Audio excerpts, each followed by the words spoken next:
History was made tonight as two California women stood behind President Biden for his first joint address to Congress. A first, he said, was long overdue.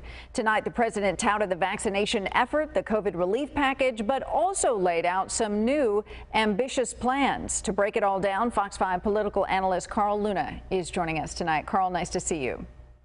Good to see you, Kathleen. Well, Carl, for our viewers who did not catch the speech on Fox 5 tonight, what do you think the important takeaways were?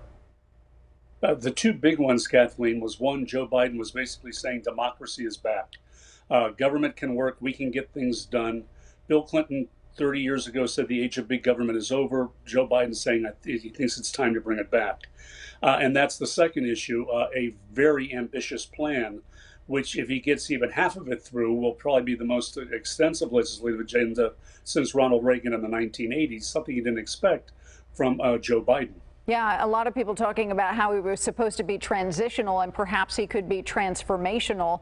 In all, the president, when you're talking about the proposals, he was suggesting anywhere from $4 trillion in that neighborhood in new spending. He also mentioned raising taxes to fund some of those ideas and proposals. So let's listen to what he had to say on that topic. I will not impose any tax increase on people making less than $400,000.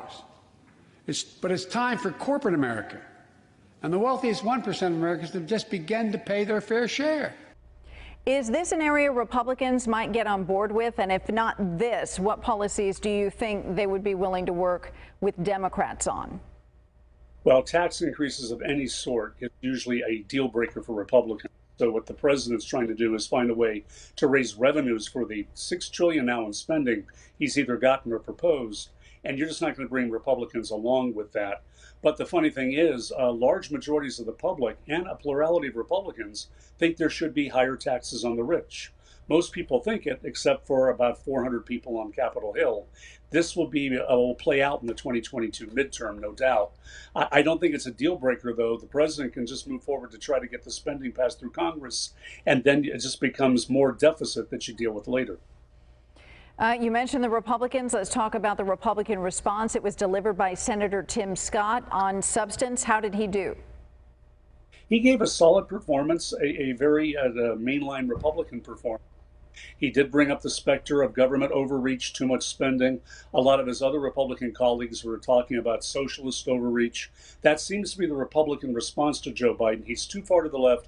The American people don't want this. You want to get back to more reasonable government, though when Donald Trump was president, they put through a tax cut that resulted in massive government deficit spending and then a $2 trillion spending package themselves. They're kind of weakened with that message. That resonated better before the global financial crisis, and now between that and COVID, it seems like the American public has an appetite for bigger government.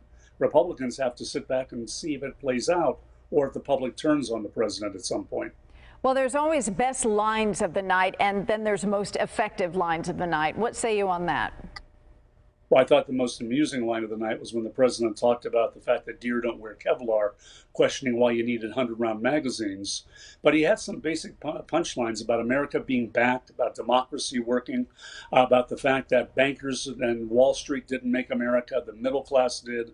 And really, he's taking on the supply side, the trickle-down economic theory that's dominated since Reagan, saying, look, we need supply or demand up. We need the middle class to grow for the economy to grow.